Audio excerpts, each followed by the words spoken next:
You are listening to When Life Gives You Lemons, the podcast that speaks to high-performing individuals who have been through adversity but come back stronger. I'm your host, Emma Levy, a physiotherapist who has helped elite athletes on their way to Olympic success. This podcast was born following my own trauma, when I was diagnosed with breast cancer at the age of just 36. Sat in the chemo chair, I set myself the goal of starting a podcast to explore resilience and the importance of mindset. During this Olympic and Paralympic special mini-series, I will be speaking to some of the Team GB athletes who travelled to Paris for the Olympic and Paralympic Games. We aim to delve into how it truly feels to represent your country, the training, the build-up, the pressures associated with that, and how these guys prepare for the biggest stage in the world. Today I'm welcoming Charlotte Henshaw to the podcast. Charlotte is a 5-time Paralympian across not just one, but 2 different sports. She began her sporting journey as a swimmer, attending 3 Paralympic Games representing Team GB, winning silver at London 2012 and bronze at the Rio 2016 Games. In 2017, she switched to canoeing and is now a 7 times paracanoe world champion and Paralympic gold medalist from Tokyo 2020, and most recently winning again, not 1, but 2 further gold medals just now in Paris. The only athlete from paracanoe to win a double gold out there. So it's safe to say that Charlotte is quite an incredible para-athlete, and I'm thrilled she's come to chat to us today. Charlotte, thank you for coming. Thank you for having me. Thank you for that introduction. I think as athletes, we don't often look back. And so to kind of hear like your achievements kind of listed one after the other, it always feels a bit sort of jarring. But yeah, no, I'm really grateful to be here. Thanks for asking me. From that intro, it seems like you always win, but do you ever lose?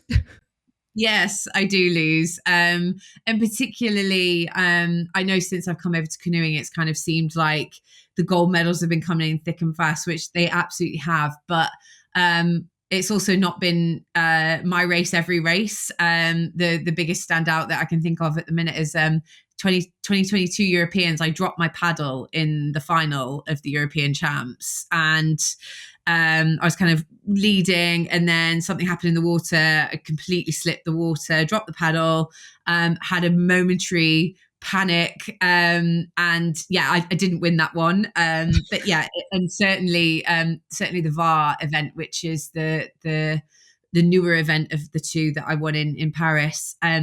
That's certainly a backwards and forwards ding dong between myself and Hope Gordon. So yeah, it doesn't always go my way. Absolutely not. And when you do lose those races, how do you come back from that? I think it's something that I've always tried to work on in terms of my mindset and my psych work. Particularly when I was in the pool, I didn't win a world title. I won Europeans, but I never managed to win worlds or Europeans. Worlds or Paralympics. So I got very used to not being the gold medalist, and so I had to find ways of not only trying to be happy with my performance if it didn't win a gold medal, because it wasn't the sort of foregone conclusion if it ever can be in sport. But I think the thing that's helped me the most is to try and make sure that I'm focusing on the process rather than the outcome. Because in sport, the beauty of it is you cannot control the outcome. You can't control what anyone else does. So as long as I'm happy with my performance, there's been times that I've won and I've not been happy with how I've performed. But it sometimes gets swept under the carpet a little bit because people get carried away with the medal colour. But for the athlete, it kind of sits a little bit uncomfortably if you've not been happy with the performance, even if you've managed to win. So yeah. I think it's about stripping it back to the process of the race or the sport. And then I think that mindset kind of is the same whether you win or lose, if that makes sense. Yeah, that enjoying the process is something I've really learned actually since this podcast, because I used to be so goal driven that I would really just focus on the outcome. And now I've really taken on board that the outcome actually is normally better if you enjoy and you focus on enjoying the process. Absolutely. And it's not an easy thing to remember. I sit here saying that that's what I try to do. That doesn't come easily to me. It's not that I feel that every time. And I am my harshest critic. I think every athlete is. But I have to remind myself every day that, I want to be the best that I can be, but striving for perfection and striving for your best every single day is actually unrealistic. And so I have to try and focus on that process rather than those goals, like you say, all the time. And I have it, actually, I can see it right now. I have it written on a board above my kettle: process, not outcome, because I'd done some work with a psych, and they had said, where do you stand the most in your house? I thought, well, at the kettle. I'm not normally making a coffee. And so I put the board there because I spend a lot of time in that corner of my kitchen. And so it's just a gentle reminder, just in those small moments, that it's about that process, and it can't always be about the result. Yeah. How important is that psych process you talked about? So seeing the psychologist. For me, it's probably the most important part of my athletic pursuit. And it's got more important as I've got older and the longer I've been in sport. Obviously, the physical side of it, the training, the specifics, the skill is what gets us from A to B as quickly as possible. And that's obviously incredibly important. But I found, certainly as I progressed through my career, I really struggled with nerves, and I still do. And it was getting to the point where it was impeding my physical performance because I wasn't able to get to the place that I was actually able, because my mind was holding me back. I was so tense. I was so nervous. I was projecting what would happen before it even happened, and coming up with all these weird and wonderful scenarios about how I wouldn't cope if this happens. I won't cope if this happens. This has to happen. I have to win.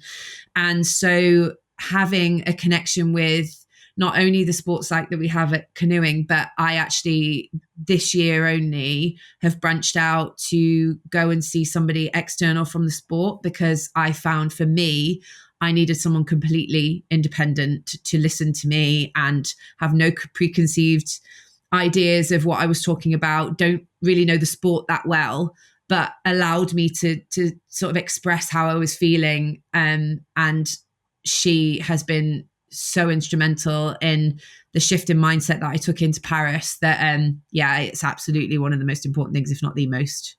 I fully agree. So I'm a physiotherapist, so I work with elite athletes as well. And I recently drew a pyramid for a presentation.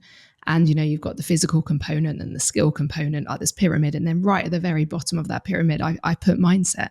Yeah. Because I think actually it just underpins it all, doesn't it? Because if you don't have the mindset there or the emotion, you can't achieve everything else you're trying to achieve. No, absolutely. It's so true. And I would like to add, as a physio, you are also the people that keep us going. We have to shout out all the amazing physios, because without you guys, none of the other stuff would happen either. So I think physio and psych are, for me, the cornerstones of my success, especially as I've gotten older. I'm more often on the physio bed than not.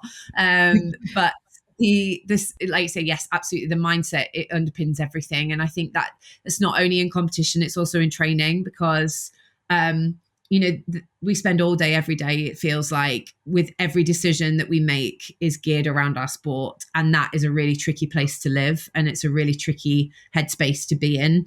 And it's very important, and it certainly has been for me, that I have somebody that can allow me to be a bit more pragmatic about that, and not kind of get caught up in all of the stuff that comes with being an athlete, and trying to remember that there's more to me than just that athletic part. And it's hard to remember that sometimes without a bit of help.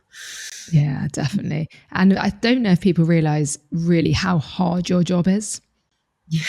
You get to do what you love. It's your hobby, and it's amazing that you get to do sport all day, every day. But it is incredibly difficult, both physically and emotionally, isn't it?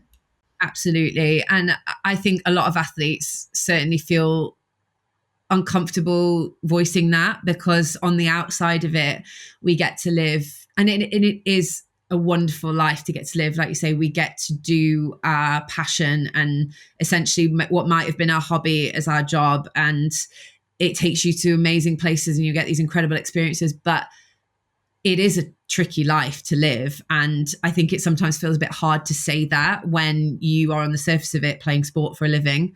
But all those things that come along with it. And like I just said, every decision that I make as I go through my life invariably features that conversation in my mind about how it will affect my training. Can I even do that because of my canoeing? Am I going to be here for those important moments in my friends' and family's lives? Am I going to miss certain things that also are important to me, but I choose to do this? And so if you can't navigate that with a healthy mindset, it can and does lead to some really not nice places to be mentally. And I think that's why it's so important that everybody speaks to a sports psych or a psychologist. Yeah. So how did you actually get into sport? Can you tell us about your disability and how you got into swimming in the first place? Yeah. So I was born with a genetic condition, which is still unnamed. They don't know what caused the underdevelopment of my legs. It's also linked with my bones. I've got quite a severe scoliosis, and I had both my legs amputated through the knee at 15 months in order to try and give me a greater level of independence using prosthetics. And it was that really that I think steered me towards swimming, even though I didn't know it at the time, because my parents used to take me to the pool and to get out of my prosthetics, first and foremost, to give me freedom in the water, to allow my back to sort of be stretched out. And so I was going to the pool from such a young age. I just remember growing up and loving the water. And then when I got to school at 4, all my school friends were kind of having swimming lessons. And obviously it's incredibly important for children to be safe in and around the water. And my parents wanted that for me. So the only real option for me to do sport and do the same thing as my friends back then, this is sort of the early 90s, was swimming lessons. And thankfully the local pool sort of welcomed a young disabled girl and learned along with me and my parents as to what was possible in the water for me. And it snowballed from there in a very traditional route: swimming lessons, swimming club, and all that, going on Saturdays. And then you start doing your early mornings, which my mum, I'm sure, was really grateful for. And then it sort of snowballed from there. And then it was only when I was about 9 or 10 that I met a Paralympic gold medalist at this multi-sport weekend down in Swindon, full of like other disabled active kids. And I met Emily Jennings, and she'd just come back from the Atlanta Games. Mm-hmm. She was a swimmer and she'd won gold, and she did, what I do now and let little kids wear a medal. And I wore that medal and I thought, oh, this is quite nice. Like, I'd quite like to be in the Paralympics one day. Didn't, know that was what my path would, lead me on. But it was really then that it shifted from being a hobby to then something that I wanted to do as more of a serious thing. So as a kid with prosthetics, do you remember kind of feeling different at school? Like, did the kids used to bully you, or was it just that was you and you just got on with it? I don't ever remember being bullied, which is wonderful. And if things were said, I either blocked them out or I just didn't know that people were saying it. But I went to a mainstream school, and so I was surrounded by non-disabled kids. And I just remember I was a really active kid. I didn't feel like I was held back. I remember I was running around on the playground as best I could, and doing handstands like everybody does at primary school, and getting stuck into PE because I loved sport. So I used to just get involved, and I had a TA. So I didn't realize that she was there just to help me. I thought she was just there to help everybody in the class. And so I think my school and the educational psychologist and my parents obviously worked very well together to kind of make that a seamless thing, that I didn't feel different. My friends, I'm still friends with one of my friends from primary school. We've been friends since we were 4. And I don't remember ever feeling singled out. And I don't know if that's because I could get stuck into stuff. And I was willing to. And so they just kind of saw me as Charlotte who likes to do sport. And I'd already started swimming at that point. So I do often wonder if they had maybe a slightly easier time because they could see that I was good at something, if I hadn't have had that sort of talent, would it have been as easy? I don't know. I wonder if they could just see that I was able to do something to a very high standard, and that might have helped them to kind of understand a little bit more about what I don't know. But yeah, I had a pretty easy childhood, to be honest, as far as I remember. Yeah, amazing. And then you went to Beijing, wasn't it? That was your first games in 2008. Yes. And then you went to our home games in London 2012. Yeah. How was London for you being, home games?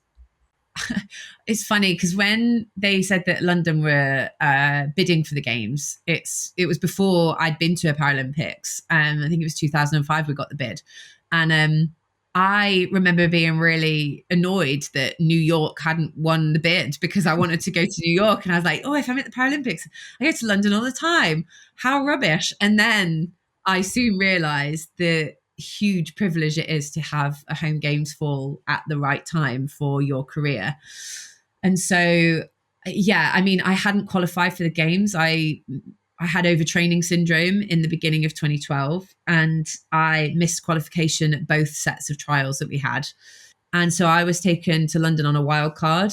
Ooh. And I am so grateful to the performance director at the time, who trusted that with the right medical support, I would get back to some form of form by the games. And I was just incredibly grateful that I managed to repay him by way of a silver medal at that point. But yeah, it was the most incredible experience, and certainly a highlight, not only of my athletic career, but of my just entire life. It was the best 10 days that I can imagine. And, everything was just tailored for us. And I think it was the game changer for Paralympic sport in this country. And I agree.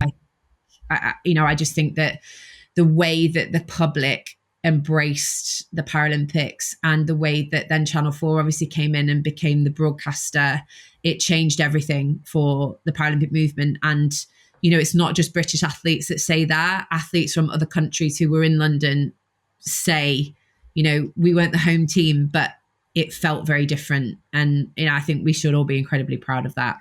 Yeah, it was Channel 4, wasn't it, that marketed the Superhumans? Superhumans, yeah. Yeah. That came out, and I think those billboards started to come out saying thanks for the warm-up for after the Olympics. And, it got people, it was really different from anything that had happened before. And it kind of caught people's attention. And I think that that's what we needed at the time, was to get people on board. And then they came to watch the sport, maybe because they hadn't been able to get tickets for the Olympics, but they came and then they saw parasport with their own eyes. And then suddenly they were aware of what parasport is, and the fact that it's competitive, and all of those wonderful things that we associate with the Olympics. They soon realized that that's also what the Paralympics is, except there's all these weird and wonderful stories that accompany the athletes that are there, and that's something for them to kind of hold on to. And did that increase public exposure? Did that change your life outside of sport as well as inside of sport? I think in terms of, I don't know if it changed my life, but what I certainly realized was that it gave us more of a platform. It gave us more ability to speak about the things that are prevalent and important for disabled people. And so it started a conversation that we hoped would then filter out of the sports world into society. And I don't know if we're there. I don't think we are. I think we obviously have more media representation now for disabled people. There's people you see on the television and social media. People are present. But certainly to do with parasport, I feel it only kind of comes around once every 4 years still. And I think we've still got further to go. But London certainly allowed us to bang the drum a little bit louder. And I think that we've kind of taken that and ran with it, and are sort of even more passionate about affecting change through sport. Yeah, because I know you are a big advocate for disability representation and inclusion. And I wanted to ask you, what more can we do? Because I also feel the same. Every 4 years, people get so on board with the Paralympic movement, and people love it. I think the viewing figures for Paris were huge, but then it kind of gets forgotten about until the next Paralympic Games. So what do you think we should be doing differently? to get it, better in those 4 years in between? I think that the exposure of what's happening, sporting events in those 4 years or 3 years in between is important. And we say that the bigger sports like your athletics, your cycling, your swimming get that coverage, and they get more than a smaller sport like mine. However, there's still way more we can do in terms of, I know Johnny Peacock at the Games very publicly said, we want this in the Diamond Leagues. We need people to be able to see para sport. And if we don't have the support from the powers that be that make those decisions, then we're sort of treading water because we're not getting anywhere. So I think it's about increasing that exposure in the interim years so that it's, like you say, it's not just every 4 years that people get on board, because the more that people see it, the more that people get on board with what the Paralympics is and what Paralympic movement can do. And so we can't just allow that to be once every 4 years that people sort of champion it and then it dies off as soon as the games year finishes. Like you said, and I've said, we're doing better at having more people on television and representation in that way, but it can't just be sort of the token person with a disability. It's got to feel authentic, and it's got to be for me, I hate it when it feels like it's just been shoehorned in because they should. And so I think it's about more genuine representation, inviting disabled people to have a seat at the table when these discussions are happening, in any area that is, whether it's sport or non. And then I think we just start to chip away at it slowly, and then it starts to become just a more integral part of our sporting year rather than just once every 4. This episode is sponsored by Recovery from Joint Operations. They are a premier supplier of bracing and cold compression solutions, and the only bracing provider able to supply the highest quality knitted supports, complemented by a full range of framed braces. They offer a solution at every step, from elite sport to surgical recovery, and all of the products come with full clinical support and advice. As a physiotherapist, I've seen these in action at the Olympic Games in Paris and can personally highly recommend these products. Get in touch for more information. The website is in the show notes. You moved over to paracanoe from swimming, and that was, so you went to Rio 2016, you got another medal in swimming, you got a bronze medal, didn't you? So you're doing really well in your swimming career. It seems like on the surface. What was it that made you want to switch sports, which is phenomenal? It was multifaceted at the time. I was coming up to my 30th birthday in 2017, and swimming is a notoriously young person sport. And I had managed to stay around with the world field. I was the only one in the final in London that was also in the final in Rio. So I'd stuck it out for 4 years and I'd moved with the event, but I was starting to get to the point where I wasn't sure if I could give any more. And so physically, I knew that I'd come to the end probably of my swimming career. Mentally, I'd fallen out of love with the sport, to be honest. I was starting to resent going to training. And for that whole last year leading up into Rio, I was deeply unhappy. And I was only keeping going because the games were at the end of that year. And it was like the carrot was very close. So I knew that post Rio would probably be it, but I wasn't sure whether it was full retirement or whether it was transfer sport. And I was sitting at the closing ceremony in Rio, and I just felt like I wasn't ready to say goodbye. And I wasn't sure in what capacity, whether that was going to be working or volunteering, but I just knew I wanted to be at the next games. And so I came home, and I knew that canoeing were kind of looking to expand their squad. It was the first time they were in the games in Rio, and they'd done incredible things. And they were also based in Nottinghamshire. So I thought, well, it's a 40-minute drive. It's not a huge life upheaval to go and try this sport. And I tried canoeing and triathlon and hand cycling. And I just loved canoeing. As soon as I sat in a boat, I thought, oh, I'm in trouble, because now I've got another sport that I feel like I really want to try and do. So that was when I kind of committed to moving over. And it snowballed very, very quickly. By the summer, I was competing at the European Championships. Seriously? And did they take you on straight away? You didn't need to, I don't know. No, so they were very excited to have me, which felt really nice. I felt like they wanted me to be there and they wanted me to take on their sport. And they were very open with me. They said, we would love to have you and we think you could, go on to do great things. And as somebody that has been an elite athlete for many years and had lost that kind of spark with my sport, that was so exciting to kind of be encouraged and shown another way of being involved in this amazing world. So they selected me for the European Championships because I was a development athlete, and I loved it because I had no idea what I was doing. I felt totally out of place, and it was the first time that I've probably ever gone to a major championships and gone, wow, this is going to be good fun because I have no idea what's happening. I don't know what I'm doing for warming up. I'm learning on the job. And I just thought, wow, this is amazing. This is a world that I'd love to be part of. And then, the following year I became world champion. It was that quick. That's amazing. But it must, I kind of imagine it must be a bit like changing jobs, changing careers midlife. Yeah. So it's a big jump. It's a big, it's difficult because the people around you are probably questioning your decision. So how was your family, your friends, your coaches, your teammates, how did they all respond to you switching?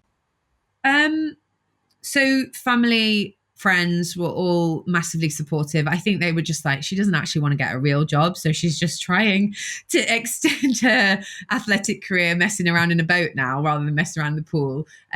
Jokingly, they were like, oh, of course she's going to move to another sport. But that actually, in all seriousness, that was a feeling that I had that was quite a negative one, because I did worry whether I was just doing that because I didn't know what else I wanted to do. So I thought, am I just clinging on to this opportunity because I don't have anything else? And that was a really hard thing to work through. And then in true athlete fashion, I threw myself into this brand new challenge, so excited. And I don't think I really processed a lot of those feelings of changing my entire lifestyle, the world that I'd known totally removed from it, and not in a particularly positive way because I wasn't in a great place with swimming. So all of those feelings kind of hit me 6 months down the line. And I actually went through a really rough time emotionally. And I went to go and see a counselor. I was like, I need help to process all these feelings. And she was brilliant because she worked through almost like a grief counseling with me to kind of grieve the life that I'd had before, still acknowledging that I'm excited about this new one, but being okay with being sad that chapter had closed. And I'm really grateful that I was able to have that time to kind of work through all of those really complex feelings and be encouraged to feel them rather than shutting them down and going, well, I've got this amazing opportunity, so I need to be grateful for it.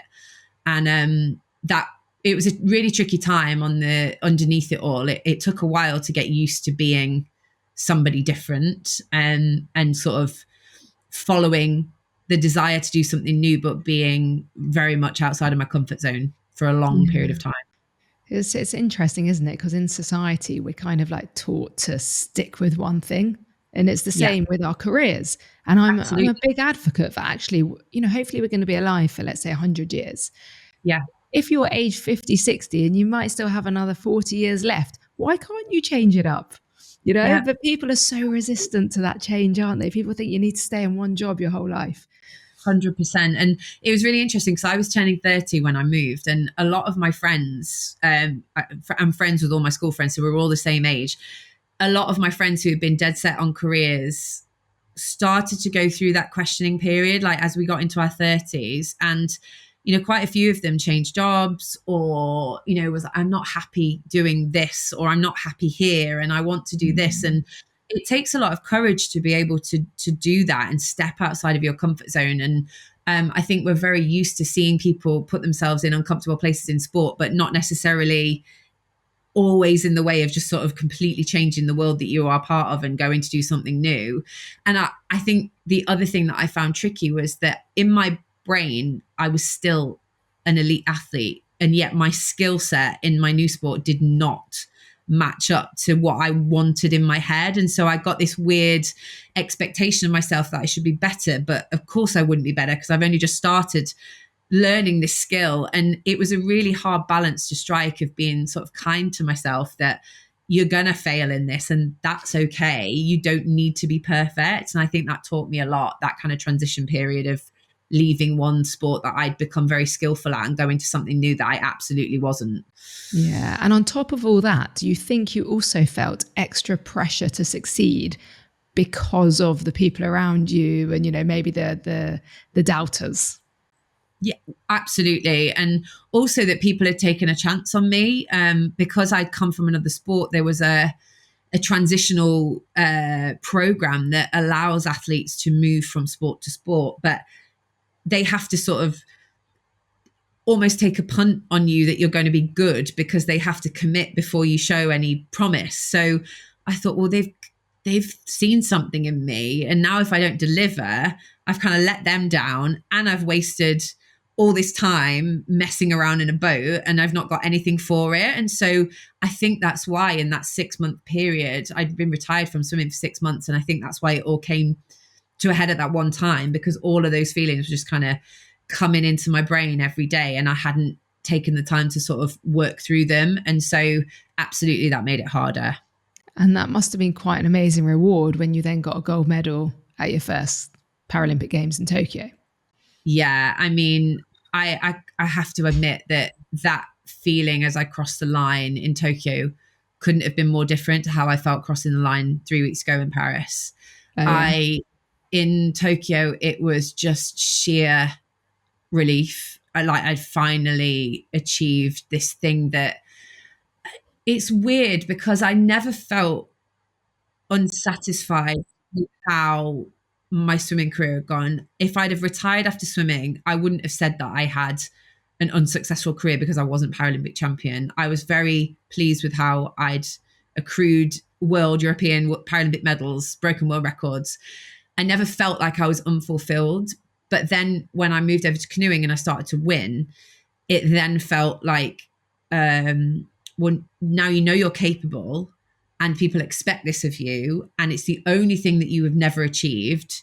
So it became this almost like weight around my neck of both my expectation and how I thought other people had seen my career. And so I can see it when I watch that race. I look so tense. My traps are like in my ears, because I remember coming into the bucket, which is how we start in canoeing, and thinking, like, don't mess this up. Like, I had no right to that medal more than anyone else. But in my brain, it was like, well, if you don't do this, it's a huge failure and you still not achieved your lifelong ambition. And so as soon as I crossed the line first, I thought, that's out the way. I didn't even feel happy. I just felt relief. Yeah. So back then, you probably weren't enjoying the process like we talked about earlier. No, there was no process about that race. And, you hear athletes say sometimes at the games, it's about just racing and it's not about times and it's not about this. And that's true. But I'm just lucky that I managed to get that over the line, because I probably would have raced so much better had I just allowed myself to relax a little bit and enjoy the moment. And that's what I really wanted to do moving into Paris, was like, this isn't a given for anybody. I have no right to these medals. Yes, I'm reigning world champion, but that means nothing right now. And also I'm never, I'm not forced to have this experience again. Who knows whether I'm going to be selected for LA? I'd love to be, but I don't know.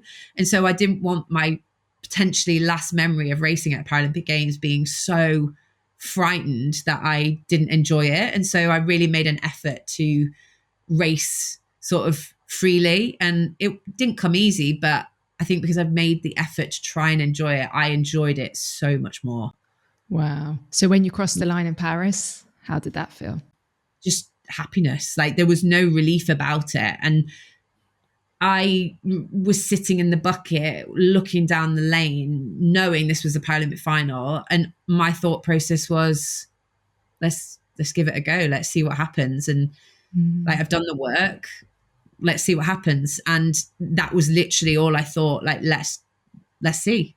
And I just, that slight shift in focus allowed me to be so present and just Now, this is very easy to sit here with 2 gold medals in my bag. I appreciate that. Maybe if I hadn't have achieved that, my answer would be very different. But the mindset going in was exactly the same. I did everything that I could and I tried my best and I raced to enjoy it. And I did.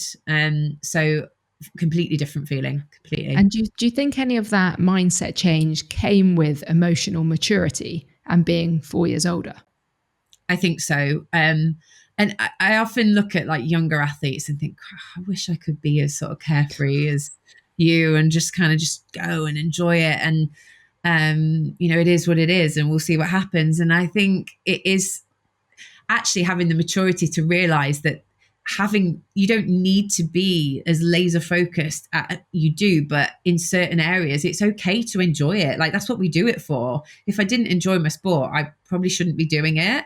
And so these incredible moments, like they're very easily forgotten if you don't enjoy them. Like I couldn't pick out many of my races because I've been so sort of in the moment that I'm just tense and just I don't enjoy the experience. Whereas for Paris, I remember pretty much every second of those races, and I remember warming up and like I was very in the moment. I wasn't allowing my brain to think about, well, if I don't win this, I'm never going to get over it, which of course I would. But those are the feelings that I feel quite often when I'm going into a race, and they're so unhelpful. So the work that I did with the psych that I was seeing leading into the games and will continue to see was about being courageous. And are you brave enough to just let it happen and trust that you are where you are and that's okay? And it was hard, but blimey, it makes it feel so much nicer.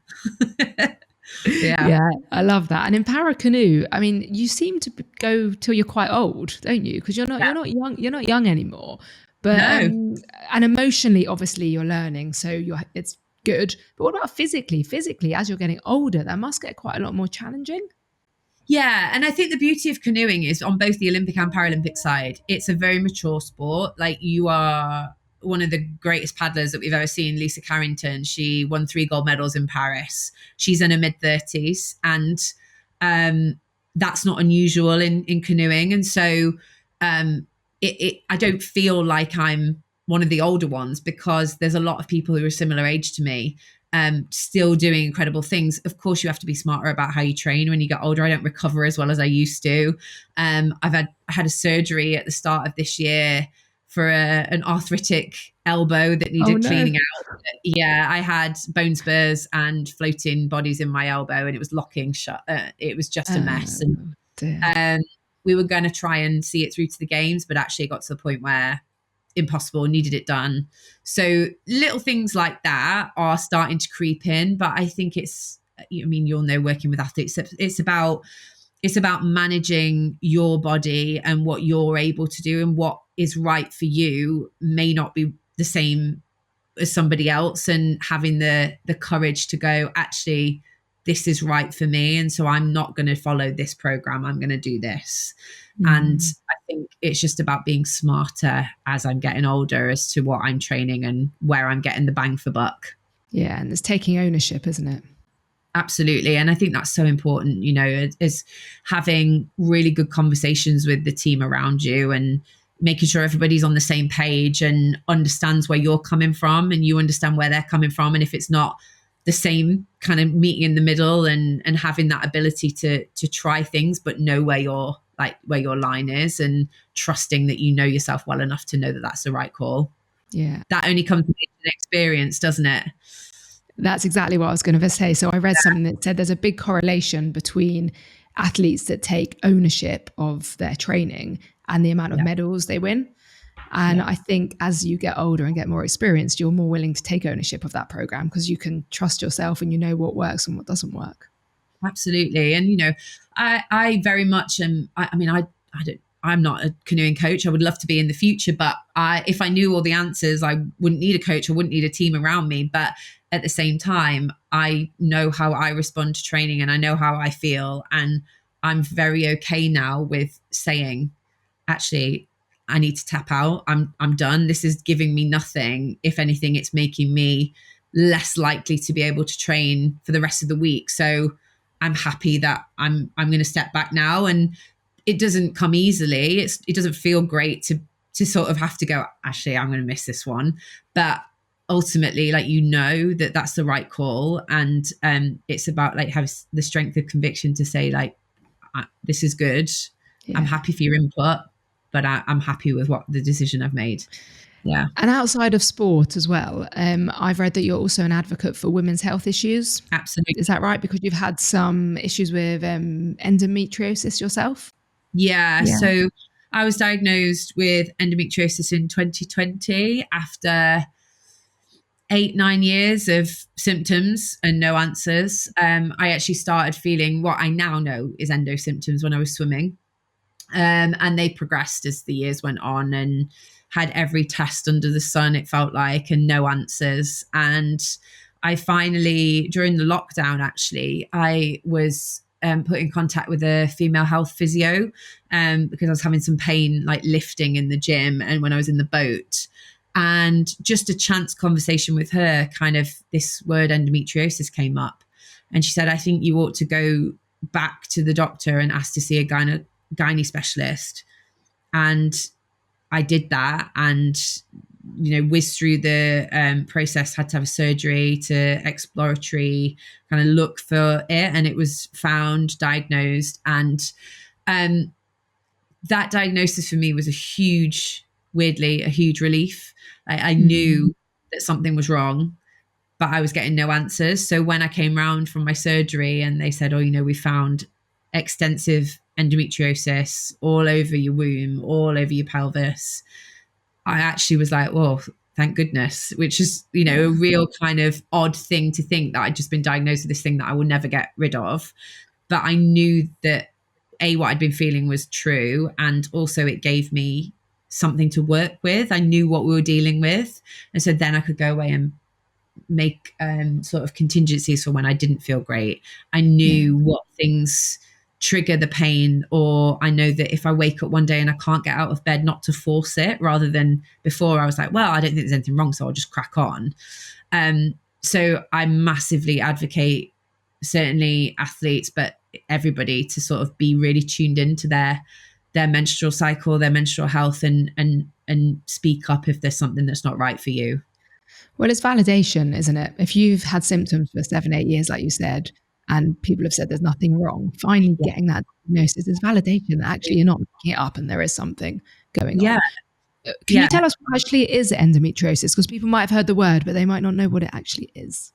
Yeah, so basically it's where the cells that make up the lining of your uterus grow outside of the uterus, so they can be anywhere. There's been people that have had endometriosis found in the brain, in the chest cavity. It can be anywhere, but then they respond in the same way as they do when they are inside the uterus. So they swell, they bleed, they can stick organs together, they can adhere to anywhere really, which obviously if it's not where it's supposed to be, it can create a whole host of problems. So for me, I have quite a few deposits around my right ovary, which is where I was getting the pain. And having seen the photographs of my surgery, my left ovary is sitting in this wonderful pocket of space. It's got so much room.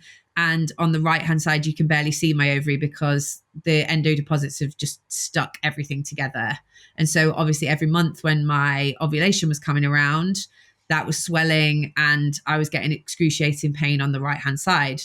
And so there's no cure for it. You can have it managed with medication, or you can have the endo deposits excised in a surgery, but they inevitably come back. So it's a constant process of balancing treatment and symptoms. And in sport, we're becoming a lot better, aren't we, at talking about female cycles with athletes? Because often there used to be an issue with female athletes and male coaches, and the male coaches wouldn't want to talk about it. Whereas, we know now there's so many performance implications with Absolutely. all of this female health stuff. Absolutely. And I think that that's really important to remember. It's that everybody can have that conversation. It's not always the most comfortable. It should be, but it's not. And so particularly in canoeing, we've made a real effort to make it just a normal conversation. We note down if you have a menstrual cycle, we note that down on our training plan. Even so, little things like having your skin folds taken, your body comps, are we doing them at the same time every month? Because if we're not, then there's going to be fluctuations, and then we're judging this on what changeable data. Are we managing people through the trickier part of their cycle, wherever that falls for them? Are we mitigating for what we can? And those conversations absolutely feature our male staff members, and they've been brilliant, to give them credit, at just going, okay, let's talk about it and let's make it a normal thing. And I can't tell you how freeing that is, to feel comfortable enough to go to our male S&C coach and go, just going to let you know, I'm having a bit of an endo flare today. And he goes, okay, so we know that this doesn't work for you. We know that we need to stay away from doing this. Let's do this. And then we'll see how we are in a few days. And and that's all it is. And it makes all the difference. Yeah. I mean, that's understanding your body, A, taking ownership, B, and communication with the team. So everyone's on the same page, isn't it? Absolutely. Absolutely. And that's how you win so many gold medals. And I think so as well. Personally, it's allowed me to be kinder to myself, because I know that there are going to be times, and I can't predict it, that my body's going to go, actually, I don't think you can go training today because we can't get out of bed without crawling to the toilet because you're in so much pain. Whereas before, like I said, I would have pushed through that. Whereas now, what's that giving me? It's actually not helping me at all. It's like we're saying about taking ownership, about getting older. It's the same sort of thing. I know that I can be kind to myself, that maybe today I can't go canoeing, but I might be able to go for a swim. I might need to do some yoga. I might need to just lie on the sofa with a hot water bottle and not do anything, and then not beat myself up about that. And I think having all of that knowledge has allowed me to be just kinder and give myself a bit of grace, that not every day am I going to be able to give 100%, and that's okay. Yeah. And you've had a phenomenal career up to now with some, significant challenges. You've spoken about the importance of speaking therapy, about, your psychologist. Are there any other strategies that you think you've used that have kind of helped you to get to where you are today? Well, like I say, absolutely. The therapy side of it, I'm a huge advocate for people going to therapy if they have the access and if they've got the means to. I also think trying to remember that, like I said at the start, every decision that I make tends to feature the question of how it will impact my sport. But I also really value my family and my friends, and I love to go to the theatre. I like to go and travel. And so I think it's keeping as much of a balance as I possibly can without it impacting my sport. So I really value that time where I can go to the theatre and I don't think about canoeing for 3 hours and I just get lost in whatever musical I'm seeing. And those sort of things allow me to then, when I'm in training mode, I'm in training mode, because I know that I can leave it behind. And it, like everything, it's not easy to do that all the time, but it's really valuable for me. And to kind of keep true to my values of who I actually am is really important. So that's certainly been one of the biggest influences, I think, in maintaining a sense of self outside of sport. Yeah, that's what I was going to say. It's treating Charlotte as a person and not always just as an athlete, because there's more to you than canoeing, I'm sure. And it's the same for lots of people. Everybody gets sort of identified by their career. They go, oh, that's such and such. She's a whatever you are. She's a physio. She's this. And you get labeled with that. But it feels even more high-end when you are an athlete and people know what you do and they see it on TV or they see it on social media. And so I think that's why I struggled to let go of swimming so much, because I had never been introduced as anything other than, this is Charlotte, she's a swimmer. And so I go, okay, well, now I'm not a swimmer. What am I? I don't know how to be just Charlotte without being a swimmer. And so I try now, again, it comes with that emotional maturity to kind of, I'm much more than Charlotte, the canoeist. And I try to remember that myself as much as anyone else. Yeah. In the same way, I wouldn't introduce myself as Emma, the physio. Yeah. You know exactly. What I mean?